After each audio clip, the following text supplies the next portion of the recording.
여러분 안녕하십니까? 코로나19 통합 뉴스룸 시작합니다. 코로나19 신규 확진자가 이틀째 7,000명대를 기록했습니다. 신규 확진자는 모두 7,600여 명으로 역대 두 번째로 많은 규모입니다. 오미크론 변이가 급격하게 확산하면서 휴일에는 확진자가 줄어들던 경향도 사라졌습니다. 유동엽 기자의 보도입니다. 오늘 0시 기준 코로나19 신규 확진자는 7,630명입니다. 어제보다 600명 넘게 늘어난 것으로 지난달 15일 7,848명에 이어 코로나19 발생 이후 두 번째로 많은 수치입니다. 주말과 휴일에는 통상적으로 검사 건수가 줄어 확진자도 감소하는 경향이었지만 오미크론 변이의 영향으로 요일과 관계없이 증가세가 이어지고 있습니다. 지역별로 보면 경기 2,600여 명, 서울 1,600여 명 등 수도권이 전체 확진자의 3분의 2를 차지하고 있는 가운데 대구, 광주, 부산 등 전국 대부분 지역에서 확진자가 늘고 있습니다. 위중증 환자는 어제보다 2명 줄어든 431명으로 나흘 연속 400명대로 나타났습니다. 중환자 병상 가동률은 전국적으로 19.9%이며 재택 치료 대상자는 2만 6천여 명입니다. 백신 3차 접종은 25만 8천여 명이 새로 들어 인구 대비 접종률은 49.2%입니다. 2차 접종은 1만 7천여 명이 늘어 인구 대비 접종률은 86.8%로 나타났습니다. 오미크론 변이로 확진자가 크게 늘어나면서 오는 26일부터는 접종을 완료한 확진자의 경우 자가격리 기간이 현재 10일에서 7일로 단축됩니다. 또 오미크론 변이 확산이 급격한 광주, 전남, 평택, 안성 등 4개 지역에서는 오는 26일부터 고위험군만 선별검사소에서 PCR 검사를 받고 고위험군이 아닌 경우에는 신속 항원 검사를 실시합니다. 방역당국은 해당 지역의 선제 조치를 시행한 뒤 방역 체계의 완전 전환 시점을 결정할 예정입니다. KBS 뉴스 유동엽입니다. 네, 보신 것처럼 신규 확진자가 7,000명대 중반을 넘어 역대 두 번째로 많은 숫자를 기록했고 오미크론 변이가 이미 우세종이 된 4개 지역에서는 새 방역 대책을 시행하기로 했습니다. 이충원 의학 전문 기자와 자세한 얘기 나눠보겠습니다. 이 기자, 오미크론 확산이 본격화되면서 주말인데도 이틀째 7,000명을 넘어섰습니다. 델타보다 두세 배 이상 오미크론의 전파력이 강하기 때문에 확진자는 더 폭증할 것으로 예상이 됩니다. 네. 다음 주에는 9,000명 정도 나올 가능성이 상당히 크고요. 설 연휴 이후엔 10,000명 이상의 확진자가 나올 것으로 예상되고 있습니다. 이번 주말쯤 지금 시점으로 보면 전국적으로 이미 오미크론은 우세종이 됐을 가능성이 큽니다. 네, 그러니까 정부가 대응 체계를 바꾸기로 한 기준, 그 7,000명을 넘었죠.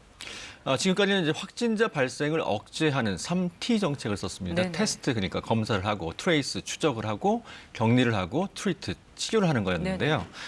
이렇게 확진자 발생 억제가 지금 오미크론의 확산세 때문에 거의 불가능하기 때문에 이제 피해 최소화로 방향을 틀었습니다.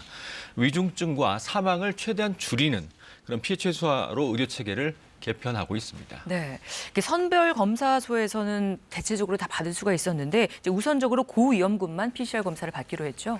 확진자가 폭증하게 되면 앞다퉈서 PCR 검사를 받으러 가겠죠. 네네. 그러면 PCR 검사 수요가 폭증하기 때문에 검사를 받을 수가 없습니다. 그래서 고위험군 우선적으로 PCR 검사를 받습니다. 60살 이상이거나 보건소에서 밀접 접촉자로 지정이 됐거나 또 의사 소견서를 갖고 가야 PCR 검사를 받을 수 있고요. 60살 이상은 무조건 가면 받을 수 있습니다. 또 광주, 전남, 평택, 안성 등 일단 4곳에서 26일부터 이런 정책을 시작을 하고 전국으로 확대하기로 했습니다. 네, 그러면은 고위험군이 아닌 그냥 일반인들은 선별 진료소에 가면 PCR 검사가 아니라 신속 항원 검사를 받게 된다고요? 스스로 이제 의심 증상이 있어서 선별진료소를 가게 되면 지금까지 PCR 검사를 받을 수 있었지만 그렇죠. 앞으로는 네. 신속 항원 검사를 먼저 받고요. 그다음에 거기서 양성이 나오면 거기서 PCR 검사를 받을 수 있습니다. 신속 항원 검사는 길면 15분 정도면 검사를 볼 수 있기 때문이죠. 네네. 앞으로는 이제 신속 항원 검사에 음성이 나오는 경우 이 음성 확인서를 사용할 수 있습니다. 그러니까 방역 패스로 사용할 수 있는 거죠. 24시간 유효합니다. 한 사무실에서 이제 확진자가 나오면 거의 모든 같은 공간에 있는 사람들이 PCR 검사를 받았는데 그렇죠. 앞으로는 보건소에서 정말 밀접 접촉자다 이렇게 통보받은 사람, 네. PCR 검사가 필요하다 이렇게 통보받은 사람만 선별진료소에서 PCR 검사를 받을 수 있습니다. 아, 그렇군요. 그럼 지금부터는 이제 호흡기 전담 클리닉에서도 검사와 치료를 받을 수 있다 또 이렇게 나왔네요. 전국에 호흡기 전담 클리닉이 한 600개 정도 있습니다. 네. 호흡기 환자와 일반 환자가 동선이 분리되어 있고 또 대기실에 음압 장치가 있는 곳입니다. 전국에 한 600개 정도 있는데 일단 앞서 네 곳을 얘기했죠. 광주, 전남, 평택, 안성에 호흡기 전담 클리닉이 43곳이 있는데 네네. 이곳에서도 이제 그 PCR 검사가 아닌 일단 신속 항원 검사를 받을 수 있습니다. 그러니까 네. 예를 들어서 제가 증상이 있다 그러면 이 호흡기 전담 클리닉에 가서 신속 항원 검사를 받을 수 있는 거죠. 근데 역학조사도 조금 달라졌는데 투망식 전수조사보다 조금 더 효율적으로 방식이 바뀐다고요? 확진자 폭증하기 때문에 그럴 수밖에 없는 거죠. 확진자 주변 전수 검사를 지금까지 해왔는데 네네. 일단 밀접 접촉자와 고위험군을 가려서 우선적으로 검사를 하기로 했습니다. 또 확진 시 격리 기간이 10일이었는데 26일부터는 7일로 줄어들게 됩니다. 네, 네. 먹는 치료제 사용도 이제 확대하기로 결정을 했는데 이 상황 어떻습니까? 일단 이 먹는 치료제가 기저질환이 있거나 고지혈증 치료제 등 부작용 우려가 있는 약물이 많아서 생각보다 적게 지금 투여되고 있습니다. 108명 투여됐다고 이제 발표가 됐는데 그래서 65살 이상만 투여하도록 되어 있는데 60살 이상으로 범위를 좀 확대를 했고요. 또 재택치료나 생활치료센터에서 처방을 주로 했는데 앞으로는 요양병원이나 요양시설이 공급을 해서 그쪽에서도 투약이 될 수 있도록 조치를 할 예정입니다. 네, 뭐 이런 식으로 확진자가 크게 늘면 경증의 이 재택 치료 대상자들 관리하기가 쉽지가 않을 것 같은데요. 그래서 동네 병의원에서 재택치료를 관리하도록 지금 하고 있는데 금요일부터 서울 5개 구에서 시범 사업이 일단 실시가 되고 있습니다. 2주간 시범 사업을 하면 더 이제 동네 의원으로 확대를 할 예정인데요. 일단 심야 당직 의사가 문제였습니다. 전화를 받아야 되거든요. 네네. 심야에도 급한 경우엔 앞으로는 이제 동네 병원 연합 혹은 서울시 의사회 재택치료 지원센터에서 이런 심야 당직 의사가 있어서 콜을 받기로 지금 조치를 취하고 있는 상황입니다. 네, 오미크론이 또 확진했던 다른 나라 상황도 들어보고 싶은데 미국의 경우에는 오미크론이 정점을 찍고 지금 줄고 있는 상황이라고 들었어요. 앞서 남아공 또 영국도 폭발적 확산 이후에 가파르게 이제 줄고 있거든요. 미국도 네네. 마찬가지입니다. 지난 14일 80만 명 정점을 찍은 이후 21일 현지 시간으로 72만 명으로 지금 줄어들고 있는데 한참 오미크론이 확산됐던 뉴욕과 워싱턴 DC는 정점의 절반 수준으로 지금 확진자가 줄고 있습니다. 어느 나라도 마찬가지입니다. 지금 오미크론은 폭발적으로 확산한 이후에 가파른 감소세를 보이고 있어서 우리나라도 그런 것들이 이제 좀 기대가 되고 있고요. 3월쯤에 정점을 찍고 3월 하순쯤에는 가파르게 줄어들 것으로 예상하고 있는 전문가도 있습니다. 네, 네. 이 기자 오늘 내용 여기까지 듣겠습니다. 고맙습니다. 광주 화정 아이파크 붕괴 사고가 일어난 지 13일째를 맞고 있습니다. 특히 타워 크레인 해체 작업이 예상보다 지연되고 있는데요. 취재 기자 연결해서 자세한 현장 상황 알아보겠습니다. 최승훈 기자, 어제 타워 크레인을 철거하는 과정에서 외벽이 흔들리면서 작업이 중단됐는데 해체 작업 오늘도 이어지는 거죠? 네, 사흘째를 맞은 타워 크레인 해체 작업은 예상보다 늦어지고 있습니다. 지난 21일 크레인 무게 추등을 제거하며 공정률 70%를 넘겼지만 그 이후 진척이 더딘데요. 작업 과정에서 건물 외벽의 흔들림이 커진 데다 어제부터 작업이 이루어진 최상층부의 대형 거푸집 제거 역시 아직 마무리되지 않았습니다. 사고 수습 대책본부는 오늘 오전 회의를 통해 건물 벽체의 안정성을 확인한 뒤 크레인 해체를 재개할 계획을 세웠습니다. 이런 가운데 실종자 5명을 찾기 위한 수색 작업은 오전부터 시작됐습니다. 소방구조대 등 12개 기관 195명의 인력과 구조견, 드론 등이 투입되는데요. 오늘 수색은 무너진 건물 잔해가 켜켜이 쌓인 22층을 집중적으로 탐색하게 됩니다. 하지만 어제 하루에만 7차례나 건물 잔해물이 떨어지는 등 본격적인 수색에는 어려움을 겪고 있습니다.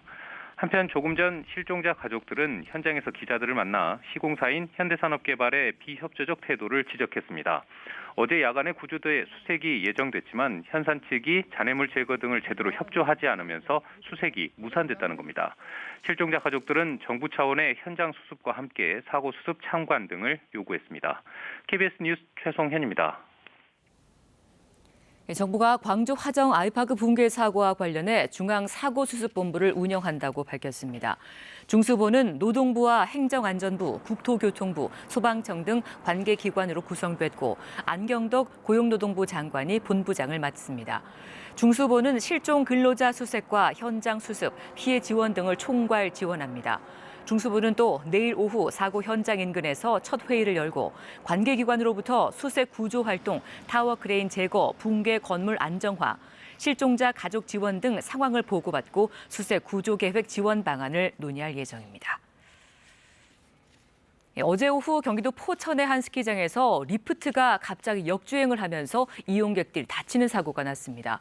또 리프트 가동이 멈추면서 일부 이용객은 공중에 고립돼 있기도 했습니다. 경찰은 이르면 내일 사고 원인 파악을 위한 합동 감식을 할 예정입니다. 정지우 기자입니다.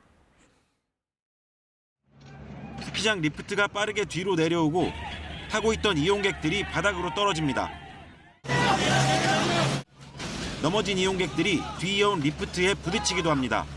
오후 3시쯤 이 스키장 상급자 코스의 리프트가 갑자기 역주행을 한 겁니다. 뛰어있는 분들도 있고 애들은 못 뛰어내렸고요. 다 밀려왔어요. 올라가는 속도보다 빠르게 떨어지더라고요. 이 과정에서 이용객 39명이 리프트에서 뛰어내리다 가벼운 부상을 입었습니다. 또 스키장 측이 리프트 운행을 급히 중단하면서 리프트에 타고 있던 6명이 타박상을 입었습니다. 7살 여자 어린이 1명은 근처 병원으로 옮겨졌습니다. 미처 내리지 못한 승객 60여 명은 공중에 고립됐다가 사고 2시간여 만에 119 구급대원들에게 모두 구조됐습니다. 2시간 동안 아이들 둘하고 같이 있었는데 너무 아이들이 춥다 그러고 화장실 가고 싶다고 하는데 전화 받으면은 좀만 기다리라고 하고. 이 스키장에서는 지난 16일에도 리프트가 연기를 내뿜으며 멈춰섰습니다. 사고 직전에도 여러 차례 가동이 멈추는 등 이상 증상을 보였습니다. 많이 흔들렸고 바람도 불고 또 사실 높은 데서 제일 높은 그런 데서 그래서 애가 많이 좀 불안해했어요. 스키장 측은 원인을 파악해보겠다는 입장입니다. 운행이 안 돼서 비상엔진을 가동했는데 이런 사고가 났고 정확하게 저도 모릅니다, 솔직히. 스키장 측은 모든 리프트 운행을 전면 중단했고 안전점검을 진행하고 있습니다. 경찰은 스키장 관계자를 상대로 과실 여부를 조사하면서 이르면 내일 사고 원인 파악을 위한 합동 감식을 진행할 예정입니다. KBS 뉴스 정재우입니다. 여야 대선 후보들의 공약 경쟁도 치열해지고 있습니다. 민주당 이재명 후보는 주택 311만 호를 공급하고 공급 물량의 30%를 무주택 청년에 우선 공급하겠다고 밝혔습니다. 국민의힘 윤석열 후보는 지지자들의 제안 가운데 육아 부모의 재택 보장 등 4가지 국민 공약을 선정해 발표했습니다. 조지연 기자입니다. 경기 지역 메타버스 일정을 시작한 민주당 이재명 후보는 먼저 집값 폭등은 부인할 수 없는 정책 실패라며 고개를 숙였습니다. 그러면서 전국에 311만 호의 주택을 공급하겠다고 공약했습니다. 정부의 기존 206만 호 공급 계획에 더해 105만 호를 추가로 공급한다는 구상입니다. 특히 서울에 48만 호를 추가 공급할 계획인데 김포공항 주변과 용산공원 일부 부지 등의 공공택지를 활용하겠다고 했습니다. 이 후보는 또 공급 물량 30%를 무주택 청년에 우선 배정하고 생애 최초 주택 구입자에 대해서는 주택 담보 비율, LTV를 최대 90%까지 인정하겠다고 약속했습니다. 국민의힘 윤석열 후보는 윤석열 공약 위키 홈페이지에 제안된 1,500여 건 가운데 국민 공약 4가지를 선정해 발표했습니다. 육아가 필요한 직원의 재택근무를 보장하고 영업용 이륜차 등의 전면 번호판 부착을 의무화해서 오토바이 교통 안전을 강화하는 등의 공약입니다. 윤석열 후보 선대위 측은 다음 주는 윤석열 후보가 말한 책임 있는 변화를 언박싱한다며 경제와 외교 안보, 사법개혁 등 정책 비전을 공개하겠다고 밝혔습니다. 국민의당 안철수 후보는 이틀째 부울경을 찾아 민심 다지기에 나섰습니다. 또 김정은 북한 국무위원장의 공개 서신을 보내 비핵화 의지를 명확히 하고 대화 재개를 선언하라고 요청했습니다. KBS 뉴스 조지연입니다. 이명박 정부 시절 불법 사찰을 지시한 혐의로 재판에 넘겨진 이종명 전 국가정보원 3차장에게 실형이 확정됐습니다. 대법원 일부는 특정 범죄, 가중처벌 등에 대한 법률 위반과 업무상 횡령, 국가정보원법 위반 혐의로 이 전 차장에 대해 징역 6개월을 선고한 원심을 확정했습니다. 이 전 차장은 2011년에서 12년까지 원세훈 당시 국정원장의 지시에 따라 김대중 노무현 전 대통령의 비위 풍문을 확인하는 데 예산을 사용한 혐의를 받았습니다. 대법원은 또 김승현 전 국정원 대북공작국장에 대해 권양숙 여사와 박원순 전 시장의 미행 등의 가담한 혐의로 징역 6개월을 선고한 원심을 확정했습니다. 다음 주 정부가 14조 원 규모의 추가 경정 예산안을 국회에 제출합니다. 또 한국은행은 지난해 4분기와 연간 실질 국내 총생산 GDP 성장률을 발표합니다. 미리 보는 다음 주 경제 일정 최대수 기자가 전해드립니다. 정부가 내일 14조 원 규모의 추가 경정 예산안을 국회에 제출합니다. 매출이 감소한 소상공인에 대해 300만 원씩 지원하는 내용이 이번 추경안의 핵심입니다. 정부의 추경안을 놓고 여야 대선 후보는 물론 정치권에서는 규모를 대폭 늘려야 한다는 주장이 제기되고 있습니다. 다만 정부는 이번 추경 재원이 대부분 적자 국채 발행으로 마련되고 607조 원 규모의 본 예산 집행이 이제 막 시작된 점을 들어 증액 논의에 부정적인 입장입니다. 다음 주 화요일에는 한국은행이 지난해 4분기와 연간 실질 국내 총생산 GDP 성장률을 발표합니다. 분기별 GDP 성장률은 지난해 3분기까지 5개 분기 연속 성장세를 유지하고 있습니다. 하지만 지난해 3분기 성장률이 앞선 1분기, 2분기와 비교했을 때 크게 떨어진 상황입니다. 남은 4분기에 3분기보다 1%포인트 이상 성장률이 뛰지 않으면 연간 성장률 4% 달성이 쉽지 않은 만큼 이번 한국은행의 발표에 관심이 쏠리고 있습니다. 다음 주 금요일에는 지난해 12월과 연간 산업활동 동향이 발표됩니다. 전달인 11월 산업 생산은 1년 5개월 만에 가장 큰 폭으로 증가했는데 이런 흐름이 이어질지 주목됩니다. 다만 코로나19 확산과 12월 거리두기 강화 등으로 생긴 불확실성이 변수가 될 것으로 보입니다. KBS 뉴스 최대수입니다. 멸종위기 야생생물 1급인 반달가슴곰 4마리가 동부지역 비무장지대 DMZ에서 발견됐습니다. 국립생태원은 2020년 1월부터 지난해 10월까지 DMZ 내에 설치한 무인 센서 카메라 자료를 분석한 결과 반달가슴곰 서식을 확인했다고 밝혔습니다. 국립생태원 연구진은 조사 기간인 22개월 동안 서로 다른 지역 4곳에서 반달가슴곰 성체 1마리씩을 각각 발견했다고 설명했습니다. 환경부는 이번에 발견한 반달가슴곰이 복원이나 사육된 개체일 가능성은 낮다면서 전문가나 군 관계자 등과 논의해 야생 개체인지를 확인할 계획이라고 밝혔습니다. 오늘도 추위는 쉬어가겠습니다. 다만 곳곳으로 대기 상황이 좋지 못한데요. 현재 수도권과 충청, 전북과 경북 지역에서 초미세먼지 농도 나쁨 수준을 나타내고 있고요. 내일도 서쪽 지역 많은 곳에서 공기가 답답하겠습니다. 현재 전국 하늘에는 구름이 많은 가운데 제주도에는 비가 약하게 내리고 있습니다. 이 비는 차츰 그치겠지만 밤부터 영동 지역에는 비나 눈이 내리겠는데요. 특히 강원 산간에는 최고 8cm의 눈이 예상되면서 대설 예비특보도 내려져 있습니다. 눈으로 인한 피해 없도록 시설물 점검 잘해주시기 바랍니다. 오늘 오후부터 영동을 제외한 중부지방의 하늘은 점차 맑아지겠습니다. 하지만 그 밖의 전국에서는 흐린 날씨가 계속되겠습니다.